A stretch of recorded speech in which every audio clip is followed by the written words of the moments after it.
कहां तक कहें।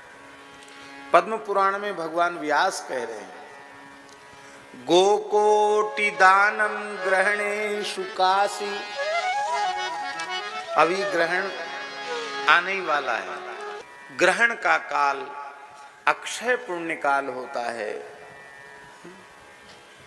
हमारे ग्रंथों में लिखा है कि सर्वम गंगा समम तोयम सर्वे व्यास समा द्विजा।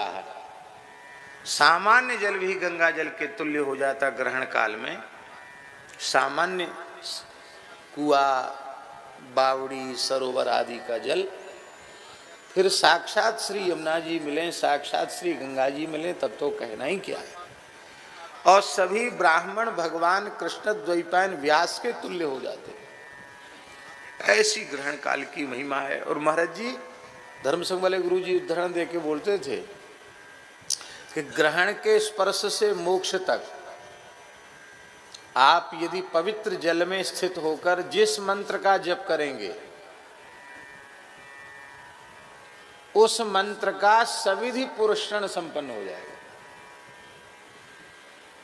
अब वर्तमान समय में सविधि कोई पुरस्कार संपन्न होवे, इसमें बड़ी कठिनाई है युग धर्म के कारण। तो कितना अद्भुत दुर्लभ क्षण भगवान के अनुग्रह से हम लोगों को प्राप्त हुआ कि स्पर्श से लेके मोक्ष तक सर्वथा मौन होकर के, पहले से ही आहार आदि का संयम करके, जिसमें बीच में शारीरिक वेग के कारण उठना न पड़े, और ग्रहण के स्पर्श से लेके मोक्ष तक।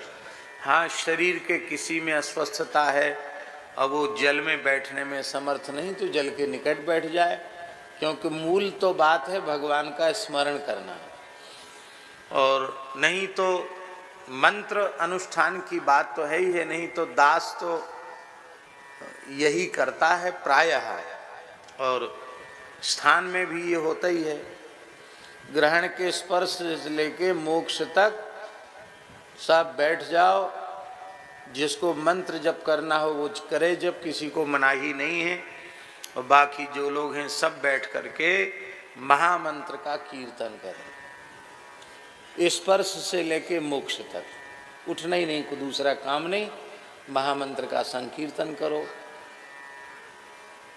नास्य विधिरिति,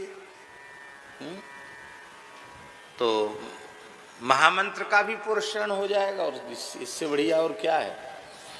तो इस प्रकार से और जो मंत्र जप करने के अभिलाषी हैं, वे मंत्र जप भी कर सकते हैं, साधन भी करना चाहिए।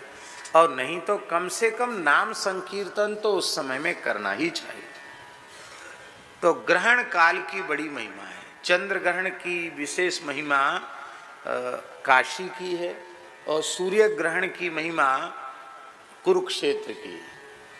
किंतु महाराज जी 12 पुराण में एक बात, इस बार मूल पारायण जो 12 पुराण का किया, उसमें एक बात बड़ी विलक्षण आई।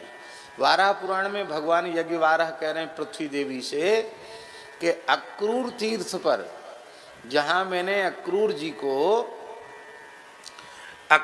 को अपने ऐश्वर्यमय स्वरूप का दर्शन कराया, अक्रूर हृदय में, वहां कोई सूर्य ग्रहण के समय स्नान कर ले तो कुरुक्षेत्र में स्नान का जो पुण्य होता है उससे 1000 गुना पुण्य अक्रूर घाट पर यमुना जी में स्नान करने से हो जाता है। ये 12 पुराण में लिखा है। इसलिए हम कहते हैं कि भैया सूर्य ग्रहण के समय किसी का विशेष पुण्य लाभ की इच्छा हुए तो कहीं बाहर भगने की जरूरत नहीं है भीड़ भाड़ में। यहाँ अपने यमुना जी है ही हैं, अक्रूर घाट भी है, वहाँ अक्रूर तीर्थ में यमुना जी में स्नान किया जा सकता है। तो पद्म पुराण में लिखा गोकोटि दानं ग्रहणेषु काशी। ग्रहण के समय 1 करोड़ गायों का दान करे कोई, संभव तो कम है, कहाँ से 1 करोड़ गैया आएंगी, कहाँ खड़ी होंगी, और इतने वेदज्ञ ब्राह्मण कहाँ उपलब्ध होंगे। कथंचित असंभव भी संभव हो जाए। गोकोटि दानं ग्रहणेषु काशी। काशी में 1 करोड़ गायों का दान सविधि कोई करे, वेदज्ञ पवित्र ब्राह्मणों को करे, और यज्ञायुतम, आयुत माने 10,000, 1-2 यज्ञ नहीं, 10,000 यज्ञ सविधि संपादित करे।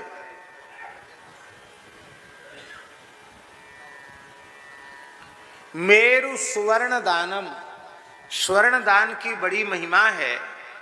महाभारत में लिखा है कि गाय, भूमि और स्वर्ण, इन 3 द्रव्यों को ही ब्रह्मा जी ने दक्षिणा के रूप में निश्चित किया है। और उसमें महाभारत में लिखा है महाराज जी कि गोदान इसलिए श्रेष्ठ है क्योंकि गोदान अंगी है, स्वर्ण और भूमि उसके अंग हैं। स्वर्ण सिंह मंडित किए जाएंगे तो स्वर्ण भी उसके साथ हो गया। तो गाय को खड़े होने के लिए भूमि भी दी जाएगी, गाय को चरने के लिए स्थान दिया जाएगा, सविधि गोदान करने के लिए। तो भूमि भी उसके साथ आ जाएगी और स्वर्ण भी उसके साथ हो जाएगा। तो गाय गोदान अंगी है, स्वर्ण और भूमि उसके साथ अंग बन करके और उसको दान को, गोदान के कार्य को पूर्ण करते हैं। स्वर्ण दान की जिसकी इतनी महिमा है, वो स्वर्ण सुमेरु पर्वत के समान स्वर्ण राशि का कोई दान करे। व्यास जी बोलते हैं तो बोलने में बिल्कुल कंजूसी नहीं, चरम सीमा। स्वर्ण सुमेरु के समान स्वर्ण राशि का दान करे। और माघे प्रयागे शतकल्पवासी, माघ महीना में तीर्थराज प्रयाग में 100 कल्पवास करे, माने 100 माघ हो गए, 100 बार कल्पवास करे माघ में। और इन सब शुभ कर्मों का अनुष्ठान करे और एक बार श्री गोविंद नाम का उच्चारण करे। तो गोविंद नामना न भवेच्छ तुल्यम, व्यास भगवान करें गोविंद नाम की समता 1 करोड़ गायों का दान, वो भी ग्रहण के समय काशी में, स्वर्ण सुमेरु पर्वत के समान स्वर्ण राशि का दान, 10,000 यज्ञ, 100 बार माघ में कल्पवास, और ये सब के सब शुभ कर्म मिलकर उनका जितना पुण्य होता है, और श्री गोविंद नाम के एक बार उच्चारण का जितना पुण्य होता है, उसके 16वें अंश की बराबरी ये सब पुण्य मिलकर नहीं कर सकते।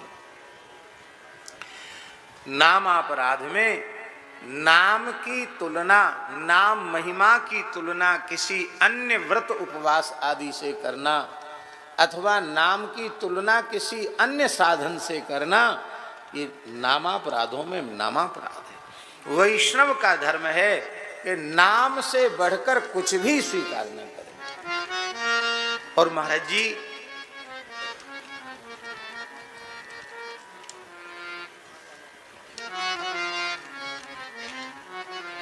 श्री गोपाल मंत्र में गोविंद नाम है, और नाम तो है ही, पर गोविंद नाम है उसमें विशेष रूप से। और गोविंद नाम भगवान को बहुत प्रिय है। 2 बार ऐसे श्लोक भागवत जी में आए हैं। एक तो जरासंध के कारागार में निरुद्ध राजाओं ने भगवान का स्तवन किया, तो भगवान से प्रार्थना की, कृष्णाय वासुदेवाय हरे परमात्मने प्रणतः क्लेशनाशाय गोविंदाय नमो नमः। और महाराज जी ये इतना चमत्कारिक मंत्र है कि कैसा भी असाध्य कष्ट हो, संकट हो, और भावपूर्वक इस मंत्र से तुलसी भगवान को अर्पित करो तो निश्चित समाधान होता है, इसमें संदेह नहीं है। लेकिन हमारे ब्रज के एक महान संत थे, पूज्य श्री गिरिराज जी वाले पंडित जी महाराज, पूज्य पंडित जी श्री गया प्रसाद जी महाराज। वो कहते थे ये लाला है, लाला को क्लेश नाश के लिए काहे को संकोच में डारो, पंडित जी महाराज कहते थे। इसलिए एकदम व्याकुल हो जाते थे, प्रणतक क्लेश नाश आए। क्लेश नाश की कामना मत करो, कोई इच्छा मत करो, लाल जी से कुछ मत करो, ये तो बस खेलें प्रसन्न रहें, इनते कछु कहो मत, ना अच्छी कामना की करो ना कोई दूसरी, कोई कामना मत रखो इनके सारे। तब क्या करें, यहां ऊपर आए, इधर यहां जाए सामने। तो कहते थे पंडित जी महाराज, किसी ने पूछा महाराज जी, किसी साधक ने, महाराज पंडित जी बहुत कष्ट है, किसी ने हमको बताया है कि ये करो। तो पंडित जी व्याकुल हो गए, नहीं नहीं, जिसने बताया है आप करना चाहो करो, पर हमसे पूछ रहे हो तो हम तो ये कहें केवल प्रणाम करो बस, कछु मत करो, ये सब कछु जानवे वाले हैं, कहवे की जरूरत कहाँ है। तो पंडित जी ने कहा हमसे पूछ रहे हो तो तुलसी तो चढ़ाओ, पर बोलो कृष्णाय वासुदेवाय देवकी नंदनाय च नंद गोप कुमाराय गोविंदाय नमो नमः। कुंती माता जो कह रही है, कोई कामना नहीं है इसमें, गोविंदाय नमो नमः। कितना सरल साधन है कि गोविंद नाम का केवल उच्चारण मात्र कर ले तो श्री ठाकुर जी प्रसन्न हो जाते हैं। बोलो श्री गोविंद भगवान की जय।